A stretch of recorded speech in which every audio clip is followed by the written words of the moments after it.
다시 함께 볼 하나님의 말씀은 디모데후서 2장 14절부터 26절까지 말씀입니다.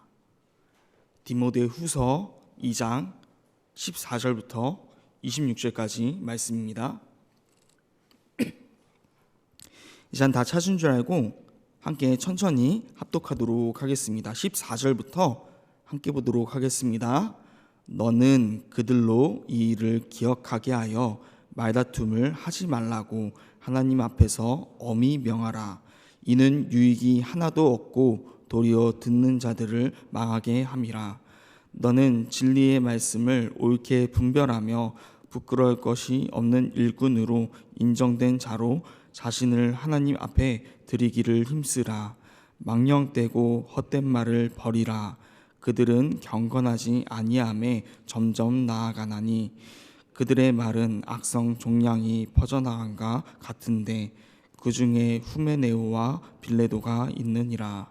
진리에 관하여는 그들이 그릇되었도다. 부활이 이미 지나갔다 하므로 어떤 사람들의 믿음을 무너뜨리니라.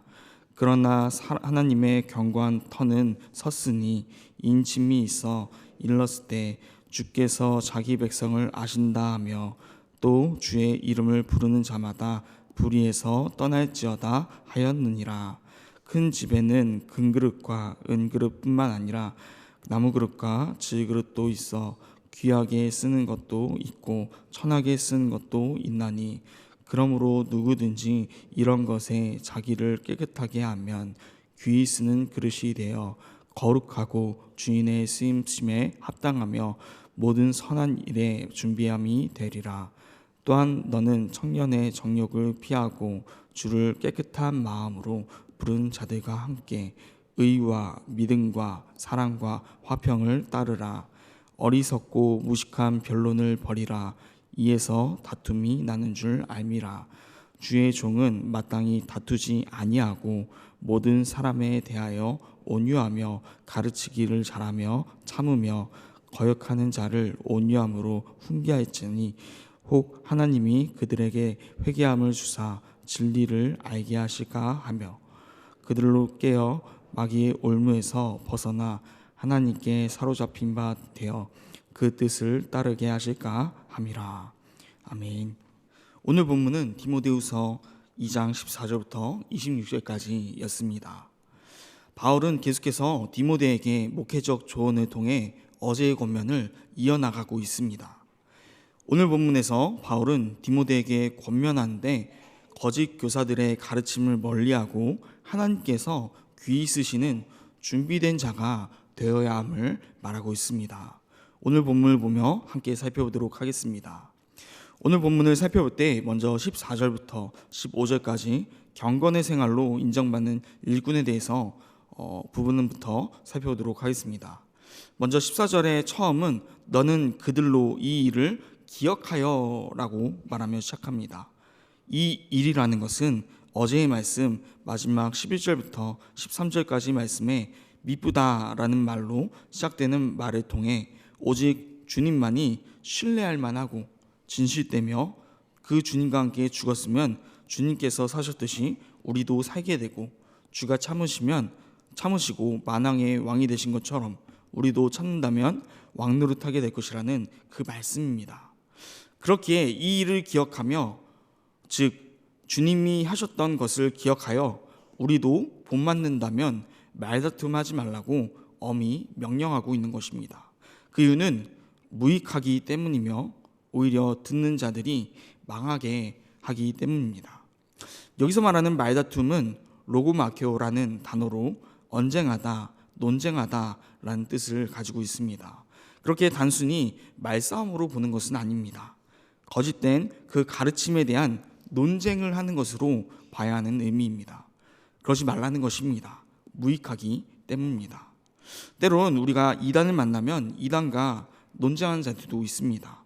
그런데 오늘 말씀에서는 무익한 그 일을 하지 말라고 말하고 있는 것입니다.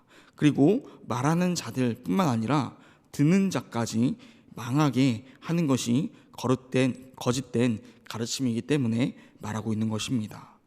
그렇게 바울은 디모데에게 그들과 논쟁하지 못하도록 하나님 앞에서 엄히 명하라라고 말하는 것입니다. 14절에는 이러한 거짓된 가르침에 대한 논쟁을 하지 말라라는 말에 대해서 말하며 거짓된 가르침을 피하라라고 말하고 있다면 15절은 14절의 거짓된 교사와 대조되는 바른 교사의 모습에 대해서 말하고 있습니다. 15절의 핵심은 하반절인 자신을 하나님 앞에 드리기를 힘쓰라입니다. 그렇다면 어떻게 힘써야 할까요? 15절에선 두 가지로 말하고 있는데 가르침과 행위에 대해서 말하고 있습니다. 첫 번째로 가르침으로 살펴보면은 너는 진리의 말씀을 옳게 분별하며 라고 말하고 있습니다. 바울은 디모데에게 진리의 말씀을 옳게 분별하라고 말합니다. 이 옳게 분별하며 라고 쓰인 단어는 오르도토메오라는 단어로 바른 길로 인도하다라는 이런 뜻을 갖고 있습니다. 즉 자신 혼자만 분별하고 지켜서 알라는 것이 아니라, 그렇게 살아내라는 것이 아니라 다른 자들을 바른 길로서 인도하라는 의미로서 말하고 있는 것입니다. 그렇게 14절에서는 거짓 교사에 대해서 우리가 살펴봤다면 15절에서는 이러한 바른 길로 인도하는 자, 바른 교사의 모습에 대해서 말하고 있는 것입니다. 바울은 15절 상반절에서 바른 길로 인도하라는 가르침을 첫 번째로 디모데에게 말하고 있습니다. 두 번째로는 부끄러울 것이 없는 일꾼으로 인정된 자로 행위에 대해서 말하고 있습니다. 15절 상반절에서 옳게 분별함을 통해 바른 길로 인도하라는 가르침에 대해서 말하고 있었다면, 이어서 나오는 말은 먼저 그 가르침에 따라 부끄러울 것이 없는 일꾼으로 인정된 자가 먼저 되라는 것입니다. 행위에 대해서 말하고 있는 것이죠. 또한 마지막으로 말하는 것이 하나님 앞에서 드리기를 힘쓰라인데, 이 힘쓰라는 단어는 헬라어로 스포다조라는 단어로 인간적인 열심을 내다라는 뜻을 갖고 있습니다. 사람의 열심을 요청하고 있는 것입니다. 그런데 이 사람의 열심은 바른 교사뿐만 아니라 거짓 교사들도 사람의 열심으로 나아가는 모습을 우리가 앞에서 살펴볼 수 있었습니다. 그런데 15절에서 그럼에도 힘쓰라라고 말하며 인간적인 열심을 내다라고 말하지만 다른 점이 있는데, 바로 그것은 그 열심을 내는 방향이 하나님을 향해 있다는 것입니다.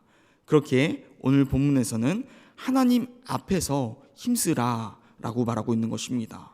14절과 15절을 보면서 거짓 교사와 바른 교사에 대한 얘기를 하고 있음을 살펴보았습니다. 그런데 우리는 그저 사람 앞에서 열심을 내는 자입니까? 아니면 하나님 앞에서 열심을 내고 있는 자입니까? 우리 앞에 있는 분은 누구입니까?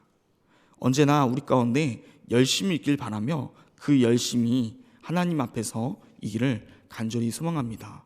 바울도 열심을 내며 나아가는 자였습니다. 그 자신부터 열심을 내며 나아가는 자이지만 예수님을 만나기 전에는 그는 온전히 그 열심이 하나님 앞으로, 예수님 앞으로 방향이 나아가지 못했기 때문에 예수님 믿는 자들을 핍박하는 자였다는 것입니다. 그렇지만 예수님을 만나고 난 후에는 바른 교사로서 그가 예수님 앞에서, 하나님 앞에서 열심을 내며 힘쓰는 자로서 바뀌었음을 우리가 보게 됩니다.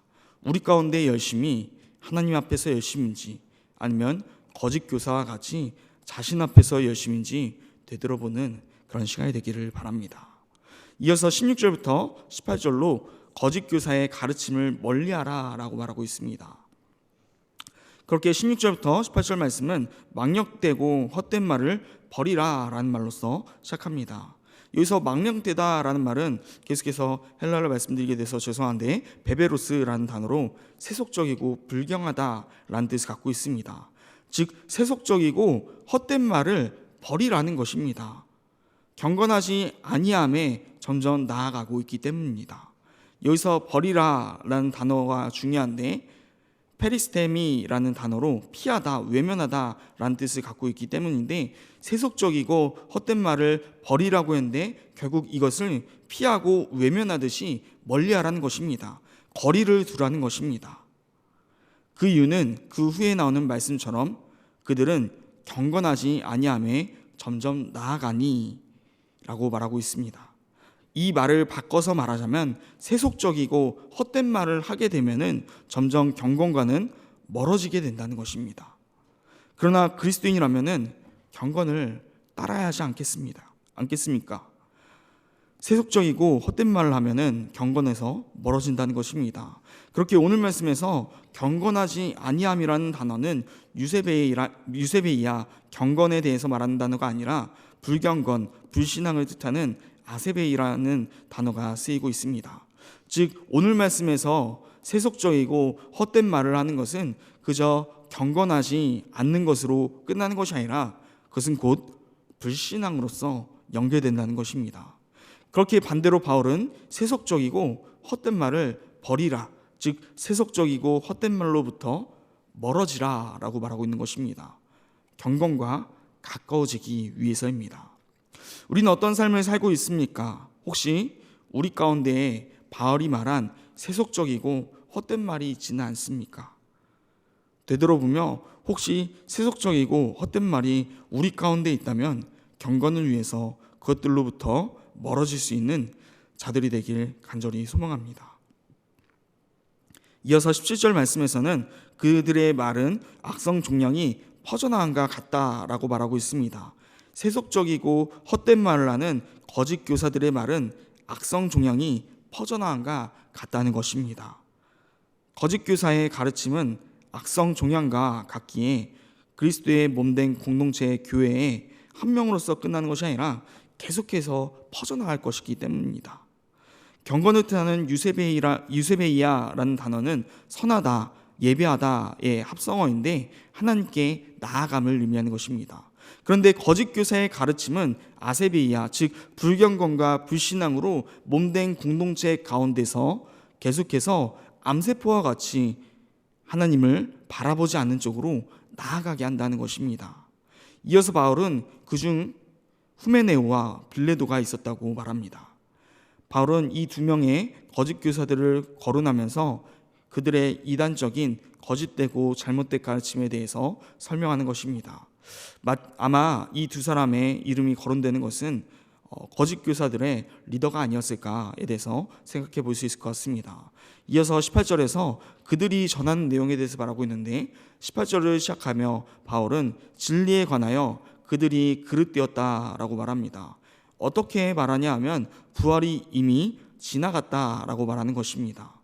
에베소 교회에 여러 문제가 있었는데 부활을 지나갔다라고 주장하는 사람들이 있었던 것 같습니다. 이것은 육체의 부활을 부인하는 문제였는데 당시 거짓된 교사들은 예수님의 그리스도의 그 부활하심이 이미 이루어졌으며 더 이상 부활이 없을 것이라고 잘못된 가르침을 퍼뜨렸던 것입니다. 이러한 거짓 교사들의 잘못된 가르침은 기독교 신앙의 핵심을 부인하는 것입니다. 부활은 바울 신학의 핵심 요소이며 복음의 핵심 요소이기 때문입니다. 부활을 부인한다는 것은 그리스도의 부활을 결국 부인함이 되는 것이고 또 그리스도의 부활이 있지 않았다면 복음은 헛된 것이 되기 때문입니다. 그렇기 때문에 부활을 부인한다는 것은 곧 복음을 부인하는 것이기 때문에 심각한 문제인 것입니다. 그렇게 바울은 18절에서 이어서 이렇게 말합니다. 부활이 이미 지나갔다 하므로 어떤 사람들의 믿음을 무너뜨리니라. 부활을 부인하는 것은 복음을, 더 나아가 믿음을 부인하는 일을 하는 것입니다. 그렇게 믿음이 무너뜨린 자들이 있는 것입니다. 19절에서는 그러나 하나님의 견고한 터는 섰으니 라고 다시 선언하며 시작합니다. 이 말의 의미는 교회의 기초, 즉 하나님의 그 견고한 터는 섰으니 흔들리지 않는다는 말을 하는 것입니다. 18절에서 부활이 이미 지나갔다 하므로 어떤 사람들의 믿음이 무너뜨려지기도 하지만 그럼에도 하나님의 견고한 터가 서 있기에 흔들리지 않은가 굳건할 것임을 말하고 있습니다. 이어서 인침이 있어 일렀을 때라고 말하는데 인침이 있다라는 것은 소유권을 나타내는 것입니다. 건물터에 보증을 새겨넣는 관행을 말하는 것인데 이 인침은 신자들이 하나님께 속해 있음을 나타내는 소유권의 의미입니다. 그렇기에 이어서 주께서 자기 백성을 아신다고 말씀하시는 것입니다. 또 주의 이름을 부른 자마다 불의에서 떠날지어다 라고 되어 있는데, 주의 이름을 부른다는 것은 하나님을 믿고 따르는 자는 불의한 행동을 멀리한다는 것을 말하는 것입니다. 19절까지 내용은 거짓 교사들의 가르침으로 부활을 부인하는 자들이 있었지만, 그럼에도 하나님 안에 있는 자들은 흔들림이 없을 것이며 그런 가르침을 경계하고 멀리함을 말하였습니다. 이어서 20절부터 22절까지는 준비된 자가 되어 라고 말하고 있습니다. 19절에 이어서 이제 경건한 삶에 대해서 말하는 주제로 옮겨집니다. 거짓 교사들의 가르침의 결과와 반대되는 모습을 설명하기 위함인데, 바울은 큰 집안에 있는 다양한 그릇의 이야기를 시작합니다. 금그릇, 은그릇, 나무그릇, 질그릇, 다양한 그릇들이 있는데 각각 용도와 그 쓰임새가 다르다는 것입니다. 그런데 20절에서는 귀하게 쓰는 것도 있고 천하게 쓰는 것도 있다라고 말하며 꼭 금그릇이 귀하고 질그릇이 천하다라고 말하지는 않습니다. 이어서 21절에서 그러므로 누구든지라고 말하며 시작하는데, 그러면서 자기를 깨끗하게 하면은 귀한 그릇, 거룩하고 쓰심에 합당한 그릇이 된다라고 말하고 있는 것입니다. 우리들도 마찬가지 아닌가 생각해 봅니다. 우리들 가운데서도 쓰임새가 금그릇이 있고 은그릇이 있고 나무그릇이 있고 질그릇이 있을 것입니다. 그러나 내가 어떤 그릇인가가 중요한 게 아니라, 오늘 본문에서는 하나님 앞에 쓰임받기 합당하게 항상 깨끗이 준비하여 준비된 그릇이 된다면 언제든지 귀한 그릇, 거룩한 그릇, 주님의 쓰심에 합당한 모든 일에 선한 일에 준비함이 될 것이라고 말하는 것입니다. 우리 가운데 준비된 그릇들이 되는 자들이 되기를 간절히 소망합니다. 그러하기 위해선 자기 자신을 언제나 하나님이 쓰실 수 있도록 깨끗이 하는 자가 되어야 할 것입니다. 그리고 오늘 본문의 마지막으로 23절부터 26절까지는 지금까지 본문을 합하여 믿음의 지도자들에게 다툼을 피하고 온유함을 갖출 것을 권면합니다.